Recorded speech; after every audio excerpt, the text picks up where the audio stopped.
कभी कभी मनुष्य अपने भय को इतना सुंदर नाम दे देता है कि वह स्वयं भूल जाता है कि वह डरा हुआ है।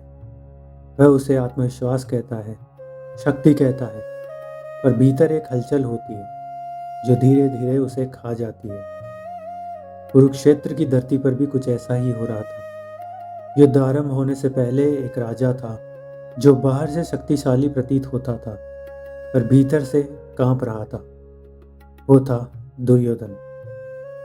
गीता के पहले अध्याय के 7वें श्लोक में दुर्योधन अपने गुरु द्रोणाचार्य से कहता है, हे ब्राह्मण श्रेष्ठ, अब आप मेरी सेना के प्रमुख योद्धाओं के नाम जानिए। यह केवल एक वाक्य नहीं था, यह एक भय की चीख थी जो शब्दों के बीच छिपी थी।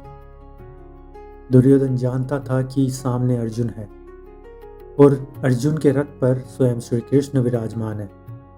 उसे यह भी ज्ञात था कि उसकी सेना विशाल है, पर भीतर से उसे महसूस था, जीत कभी बड़ी नहीं होती जब मन छोटा हो जाए। अपने भय को ढकने के लिए उसने नाम गिनाने शुरू किए। भीष्म, कर्ण, द्रोण। हर नाम जैसे स्वयं को दिलासा देने का प्रयास था कि मैं अकेला नहीं हूँ। पर विडंबना देखिए, जिन नामों पर वह गर्व कर रहा था वे सब मन से उसके साथ नहीं थे। कभी कभी जो शक्ति दिखाई देती है वह मात्र माया होती है। यह श्लोक हमें सिखाता है कि दिखावा सदा दुर्बलता की आवाज़ होती है। जो वास्तव में शक्तिशाली होता है उसे अपनी शक्ति गिनाने की आवश्यकता नहीं पड़ती। दुर्योधन ने अपने भय को शक्ति का नाम दिया और वही उसकी सबसे बड़ी हार बन गई।